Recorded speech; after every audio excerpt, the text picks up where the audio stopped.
This is a WPTV First Alert Weather Special. On the heels of a record-breaking hurricane season, South Florida gets ready for the next storm season to hit. Whether you're new to Florida or a native to the Sunshine State, now is the time to prepare. Grab and go bins, I guess you could say, so if we need to get out quickly. So we're looking at our flashlights, our lanterns. From what's being done to warn you about storms sooner. Any storm these days, we're able to keep a constant watch on it. To the effort to recover from storms faster. The WPTV First Alert meteorologists want to make sure you're ready. Thanks very much for joining us for this WPTV First Alert Weather Special as we help your family prepare for this hurricane season. South Florida is bracing for what's expected to be another active hurricane season. NOAA is forecasting 13 to 20 named storms, with 6 to 10 of those becoming hurricanes. Experts say 3 to 5 could be major hurricanes. That means category 3, 4, 5, packing winds of at least 111 miles per hour. It's also no secret that we're in for another unique hurricane season because of the COVID-19 pandemic. It adds another layer of concern and could impact how your family prepares. This year, we add in the extra factor of vaccines. So with the ever-changing CDC guidelines, how are evacuation shelters adjusting in case a major hurricane comes our way? WPTV's News Channel 5's Josh Navarro got answers. Our mission has not changed. The way we deliver the mission due to the pandemic has changed slightly. The American Red Cross is preparing for the worst and hoping for the best. A lot of our preparedness is going to look very similar to what we did in 2020. Red Cross Regional Communications Director SIARA Campbell says the American Red Cross follows guidance from FEMA and the CDC when it comes to pandemic protocols for hurricane shelters, which include social distancing, making sure cots are 6 feet apart, masks if required, and health screenings upon entry, not to mention enhanced cleaning procedures. But what about requirements for people to be vaccinated? It won't come into play because the ultimate goal of the American Red Cross is just to make sure that our communities have that safe place to stay and know that they can come to the American Red Cross for help. And through these additional precautions and guidelines that we have put in place, we are doing what we can to make sure that our workforce, our volunteers, our staff, and then of course our clients are as safe as they can be. In Palm Beach County, there are 15 shelters, and in Martin County, 10 shelters can house thousands of people in case of a serious emergency. Red Cross officials want to make sure you know what you're going to do if you do need to evacuate. Campbell says going to a shelter should be your last resort.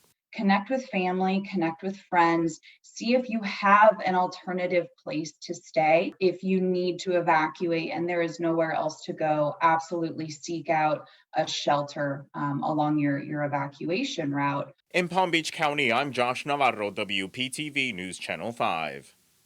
Emergency management operations in our local counties already had to reimagine hurricane shelters because of COVID-19. Now, in the middle of vaccination efforts, they are prepared to store mass quantity of vaccine if a storm approaches.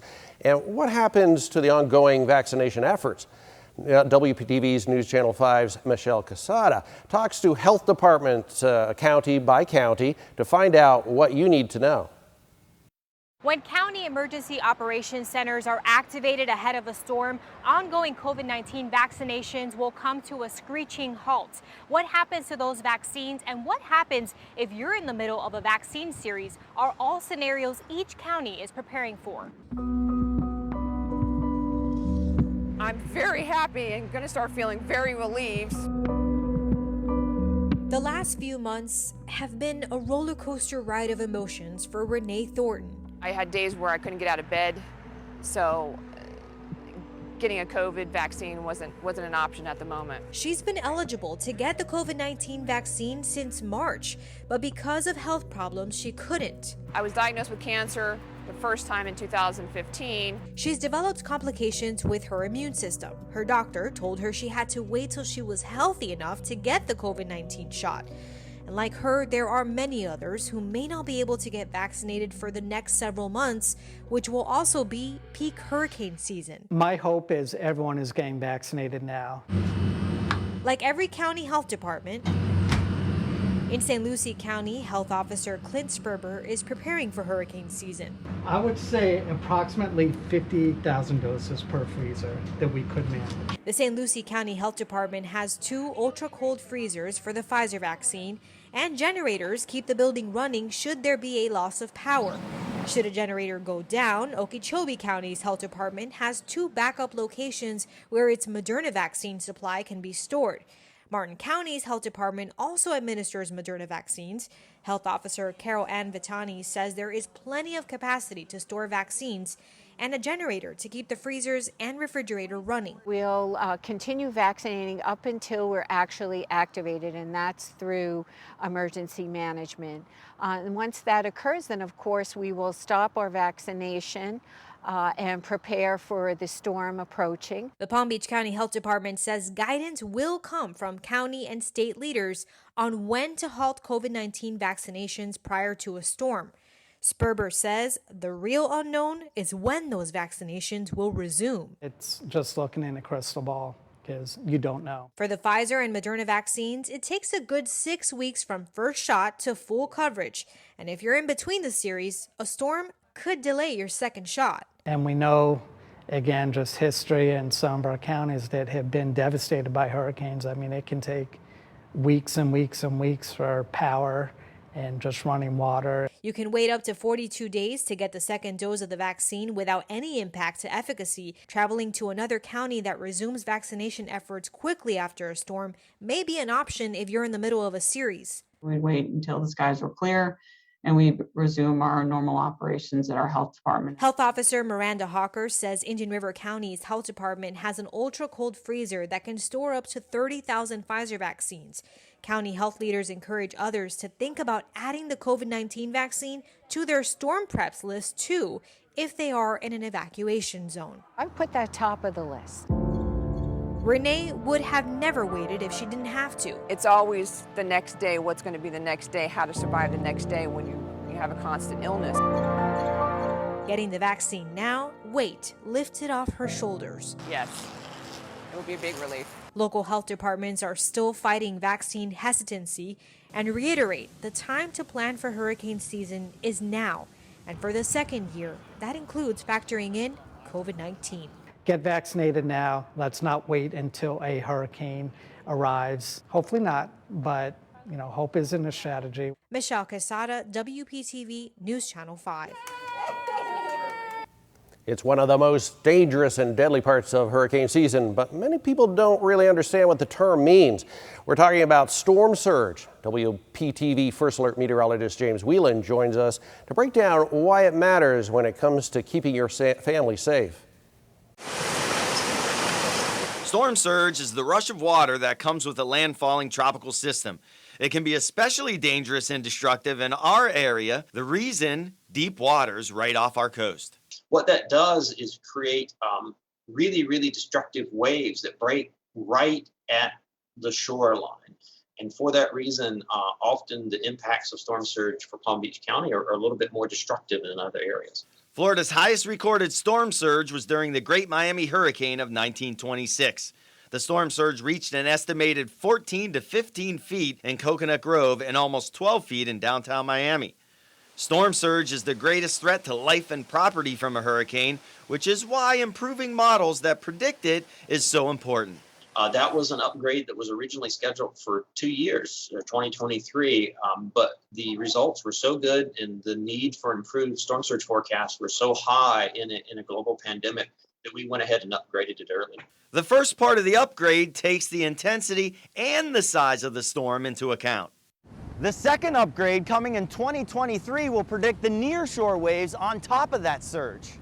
These improvements will ultimately help increase the lead time to storm surge watches and warnings and how much surge to expect in your area. This will aid in making evacuations easier. Meteorologist James Whelan, News Channel 5. With the threat of a storm surge, it's important to know your zone. Evacuation zones are designated by letter.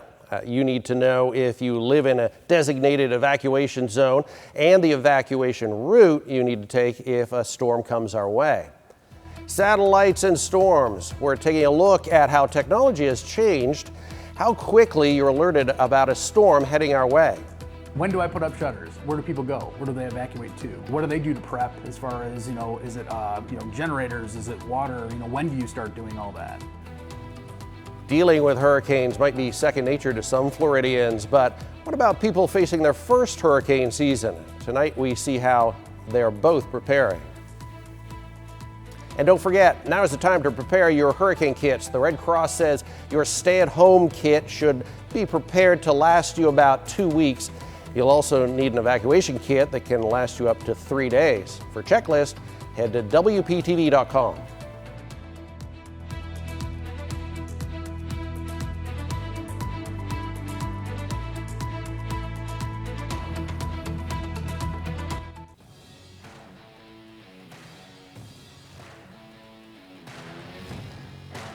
Getting enough warning to prepare for a storm or to evacuate is key. Satellites play a major role in keeping the community informed, but it hasn't always been that way. First Alert meteorologist Katya Hall takes a look at how satellites have improved storm forecasting and the hopes for the future. Before we had eyes in the sky, it was near impossible to know when a storm was headed our way. In the early 1900s and even the mid-1900s to some degree, we often had to rely on ship reports for hurricanes out over the open ocean. And you can imagine how that may be hit or miss. Maybe a ship passes near a storm and maybe it doesn't. It wasn't until the 1960s when forecasting changed forever, with the launch of the first successful weather satellite, THORNTON. Forecasters couldn't believe their eyes. For the first time, we could see the weather from space. THORNTON sparked the creation of more weather satellites. Over the years, the cameras and technology improving. The big thing that the satellite technology brought us is the ability to keep sort of a basin-wide watch at all times over to see if a storm is forming, how strong it is, which direction it's moving. Today, we can see the weather clearer and faster than ever before. Really, any storm these days, we're able to keep a constant watch on it. We have two types of weather satellites. Polar orbiting satellites. The advantage of that is they're closer, so they get higher resolution pictures. The disadvantage is you only get a single snapshot in time, and so you can't actually animate the storms and watch them move. And geostationary satellites.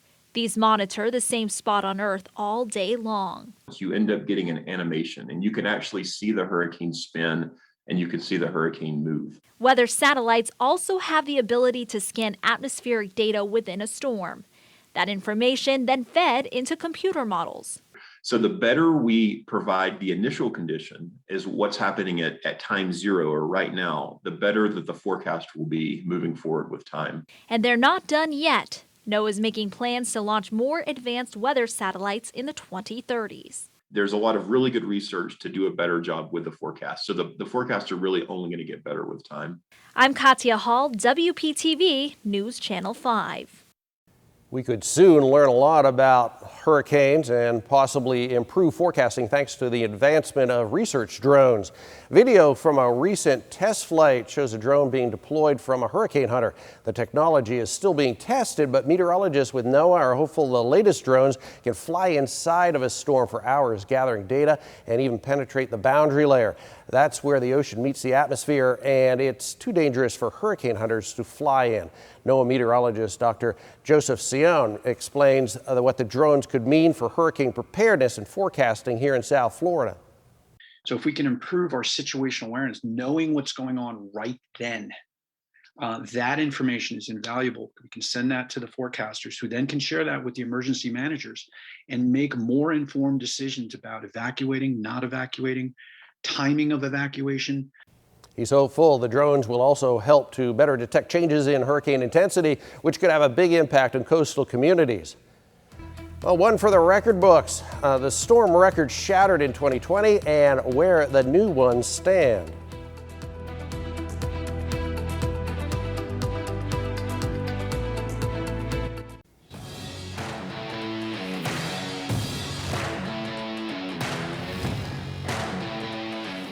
Hurricane headaches. It's a feeling many new residents may be having as they prepare for their first hurricane season here in South Florida.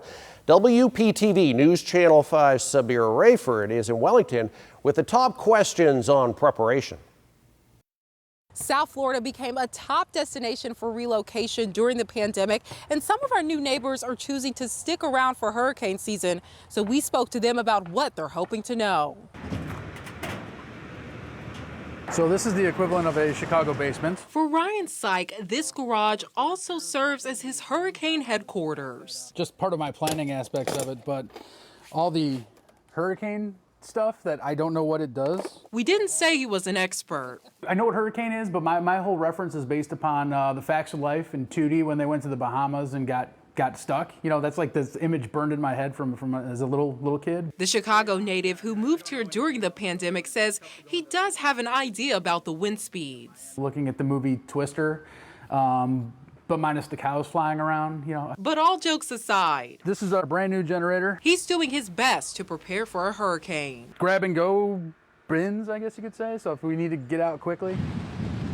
However, there's still a lot he doesn't know. When do I put up shutters? Where do people go? Where do they evacuate to? What do they do to prep as far as, you know, is it, generators? Is it water? You know, when do you start doing all that? A few miles down the road, Matthew Currett doesn't sweat the prep. So we're looking at our flashlights, our lanterns. He's seen a lot of hurricanes. Since 1980, I've been a Floridian. And he has a lot of tips. If you have a generator, I would make sure that throughout the season you start it like once every 3 or 4 months. Just make sure that it's in working condition. If you haven't changed the oil in a while, make sure you change oil. He says bottled water, batteries, and non-perishable foods are at the top of the list. Battery-powered radio, ready to go. One recommendation I always say with people with shutters, make sure that all your shutters are accounted for, especially all the screws. If you have a second floor, make sure that you're able to climb a ladder and do it. And finally, I always say if you wait till Steve Weagle takes his jacket off and rolls up his sleeves, you waited too long. For more resources on how you can prepare for your first hurricane, visit our website, WPTV.com. For now, reporting in Wellington, SIARA Rayford, WPTV News Channel 5. Suit jackets staying on this hurricane season. 2020 was truly one for the record books. In the middle of a global pandemic, we saw a record hurricane season. WPTV First Alert meteorologist Kate Wenzel shows us where the records stand now. The 2020 Atlantic hurricane season shattered old records, becoming the most active with 30 named storms. 11 of those storms made landfall in the contiguous United States, breaking the old record of 9 set way back in 1916. And it got an early start, kicking into gear before June 1st, the official start of the season. Of the 30 named storms, 14 developed into hurricanes and 7 became major hurricanes. After the original list of names was exhausted, the Greek alphabet was used for only the second time, starting with subtropical storm Alpha. The World Meteorological Organization announced that it would no longer use the Greek alphabet to name storms in the future. In late August, Laura made landfall in Louisiana as a Category 4 hurricane, becoming the strongest tropical cyclone on record in terms of wind speed to make landfall in the state, and caused at least $19 billion in damage and 77 deaths.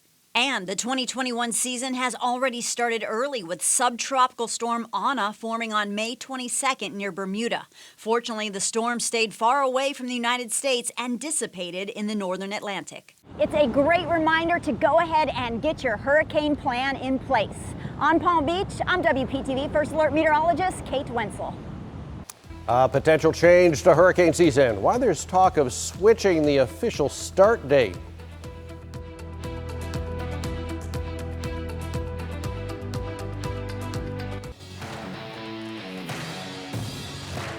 This is something that might make Floridians cringe. Hurricane season could be starting sooner.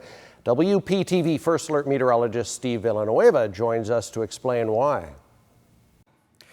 The National Hurricane Center is exploring the possibility of starting the Atlantic hurricane season 2 weeks early on May 15th, as opposed to its current official start date of June 1st. The reason being, over the last few years, several tropical systems have formed and been given names before the official start date. In fact, a tropical storm has formed between May 15th and June 1st every year since 2015, including this year.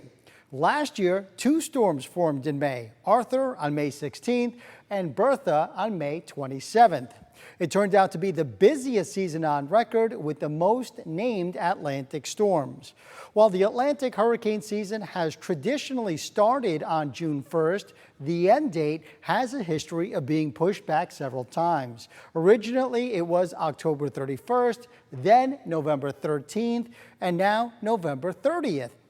One change that did go through this year, the National Hurricane Center started issuing Atlantic tropical weather outlooks 2 weeks early on May 15th to deal with the potential tropical cyclones forming before the official start date. I'm Steve Villanueva, WPTV News Channel 5. No final decision has been made regarding the potential change for the official start date of the Atlantic hurricane season, so we'll have to keep an eye on it for next year. Preventing flooding and protecting people around Lake Okeechobee, the improvements being made to the Herbert Hoover Dike. Powering through the storm, the steps being taken right now to help keep the lights on if a hurricane rolls through South Florida.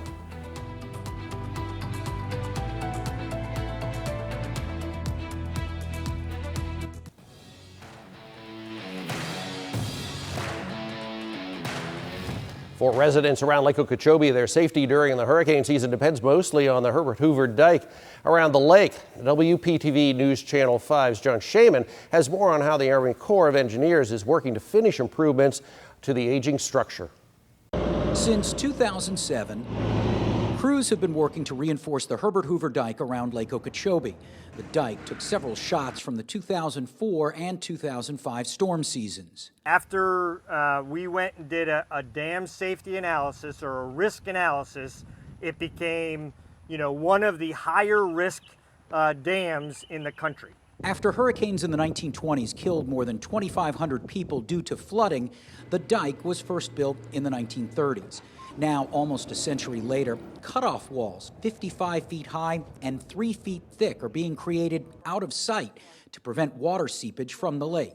So what this wall does is it cuts the flow of water through the dike and it forces it deeper into the ground. That cutoff wall that's going below the ground that you don't see is slowing down that seepage force that can carry away material. The Corps says it's in the home stretch of its $1.8 billion of work, and they should be complete in 2022, 3 years ahead of schedule. Now, if a storm approaches, the Corps has a plan in place for the dike. Do a pre-storm inspection. We stage our engineers at one of the local EOCs that's hurricane rated appropriately, and then after the hurricane passes, we send them so they're boots on the ground right then. We assess the damage and start to correct things that we would need to do. Engineers say the dike is stout. Their biggest concern is if there's a double whammy from 2 storms. It's that wave attack that eats up the dike, and then if we were to get another hurricane that comes behind it and we don't have time to make the repairs. A best case scenario, obviously, is a storm season without a storm. But the Corps says it will be ready if one comes this way. John Shaman, WPTV, News Channel 5. Florida is getting a helping hand to become more weather resistant. The president says it's doubling federal dollars to help communities prepare for extreme storms. Reporter Forrest Saunders looks into how that money will benefit the Sunshine State. Generators are actually going to be down this back wall. Hardware manager Gavin Cook is stocked and ready for a busy hurricane season. These are good lanterns that you can use. They light up the whole room, and you just... That's it. And he would know one. He's something of a severe storm veteran. Chased him when I was younger, went through several different things. I've gone through everything through earthquakes to tornadoes. The Tallahassee man even seeing the worst of Mother Nature, nearly losing 2 friends in Hurricane Michael. Tree fell in the middle of the road, took the top of their truck off. It's dangerous. You don't want to do this while while the storm's occurring. The same is true for Florida cities. As waters rise and storms become more powerful, preparation is key. Look, we all know that climate change is happening. National Climate Advisor Gina McCarthy saying last year alone, U.S. cities suffered 22 separate weather, climate-related disasters, losses exceeding $1 billion in each, the total price tag nearly $100 billion. To lower future costs, McCarthy urging use of a now bolstered BRIC program. The new billion-dollar pot will award states and cities FEMA funds to better protect against flooding, strong storms, or wildfires. The money is all about preparing for those eventualities, is making sure that we're keeping people safe and protecting our communities. And the money's flexible. Florida could use it to harden shorelines, strengthen warning systems, even better train emergency workers. Let's think about the future together and how we build that and build it back better. An investment now could save billions later. A rule for Florida as a whole. It could be life or death, honestly. And those Cook will be helping this year. Now, Florida is no stranger to the BRIC program. Last year, the state applied for help with more than $200 million worth of projects, most of them flood mitigation. The recipients for 2020 will be announced later this summer. That's the latest out here at the Capitol. I'm Forrest Saunders reporting. A local utility company is pushing to make its grid smarter and, most importantly, keep your lights on before, during, and after a storm. WPTV News Channel 5's Richie Paraglisi explains. FPL says substations like this one here in Dreher Park are fitted with advanced technologies that may shorten or even prevent power outages from happening when a storm strikes. As we enter hurricane season, FPL is on the offense. We want to restore power safely and as quickly as possible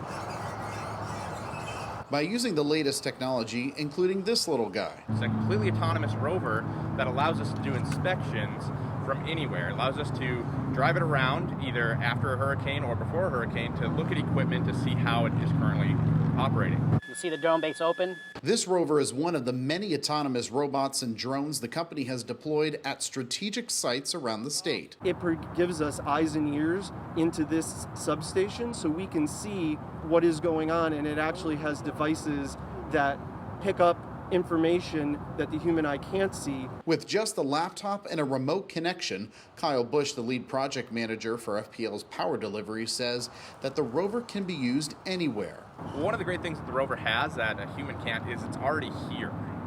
During a storm, there could be a tree down. We may not have access to the facility, so we can actually control this and drive it around, look for any obstacles, any situations that could be affecting the customers.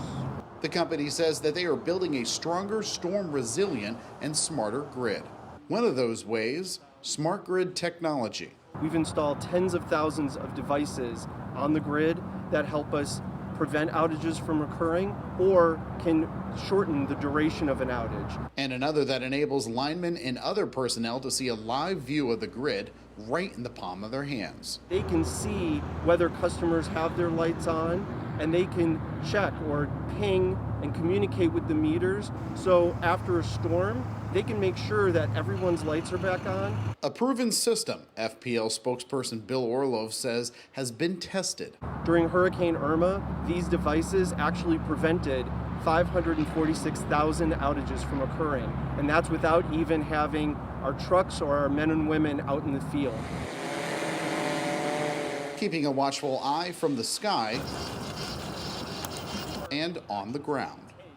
For more information on how you can stay safe this hurricane season, you could download our free hurricane survival guide on our website at WPTV.com. Reporting in West Palm Beach, Richie Pergolese, WPTV News Channel 5. Now we want to introduce you to a team of high-tech high schoolers. They designed a robot to help senior citizens prepare for hurricane season.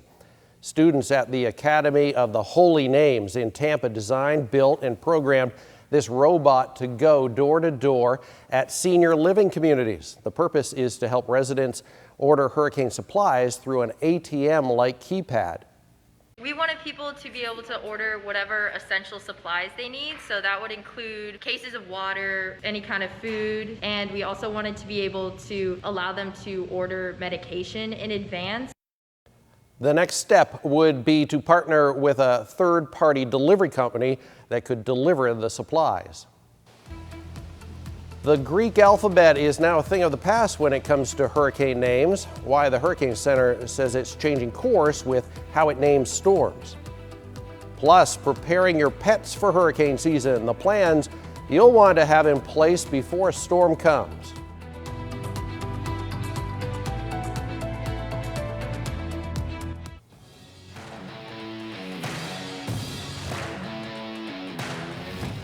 Check this out. It's the list of the storm names for the 2021 Atlantic hurricane season. This year, you won't have to worry about learning the Greek alphabet. It won't be used for storm names. Last year, we had so many named storms, the National Hurricane Center had to dive into the Greek alphabet to come up with some new names. The center says using the Greek letters created a lot of confusion. I received dozens and dozens of calls with Zeta. So many people thought that was the last letter in the Greek alphabet. So they were like, what are we going to do now? Type of thing. So all of that really led to distraction from what we're trying to get across, and that's the impacts.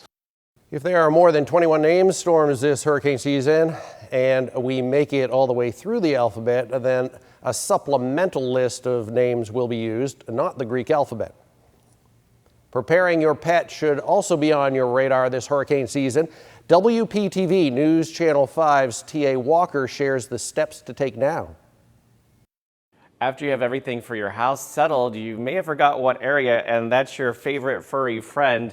You got to make sure they're good to go too. And well in advance, there's many things to consider. Before the storm, do everything for your dog, your cat, that you would do for yourself. Supplies you need to survive, get the supplies they need to survive. And a lot of times people don't make their own plans far enough in advance, so suddenly they're panicking about getting themselves ready, and the pets end up being secondaries. Make sure that your dogs or cats are microchipped. That's number one. You want to have physical identification on your pet. make a reservation before space fills up. If you're going to take your pet with you, know where you're going to go. Call ahead of time. Find out which hotels are dog friendly. Only a few shelters on the Treasure Coast and in the Palm Beaches take pets, so you may have to make alternate plans. Call the boarding places now. Get organized. Medical records, proof of vaccinations, get those together, put them in a watertight bag. Most boarding places will not take your pet if you don't have a copy of your pet being current on vaccine. Keep copies of their records on your phone. Take pictures of it. Absolutely. That's the easiest thing you can do. Have photos of you and your pet together. I know that many times we'll have an animal like a stray will come, and then we'll have an owner that will want to claim it. We need proof. In case of an emergency evacuation, now is the time to get them used to using a crate. It wouldn't hurt to do that, put a treat in there, and make them start to feel that it's their home, it's their safe place. So if tensions are high, they are calmer. Put maybe your t-shirt with your scent on it in there so that they feel comfortable. Cody is a nervous Chihuahua. He uses a thunder vest to reduce his stress during stormy weather. And what it is, it feels like he's being hugged. See, it goes around his body. And during the storm, when it's time to go, some people put grass in their shower stall when they're about to hunker down. On one issue, all three of these animal experts say the same thing. Please do not abandon and leave your dog or cat behind. They're family members. They're family members. Please don't do that. Please, please. You know, if you're going to do that, don't own an animal. In Palm Beach County, T.A. Walker for WPTV News Channel 5. Don't forget, the First Alert meteorologist will track any storms as they develop this hurricane season. You can also get weather alerts sent right to the palm of your hand downloading the free WPTV News app. Thank you for joining us for this WPTV First Alert Weather Special. Wishing you and your family a safe hurricane season.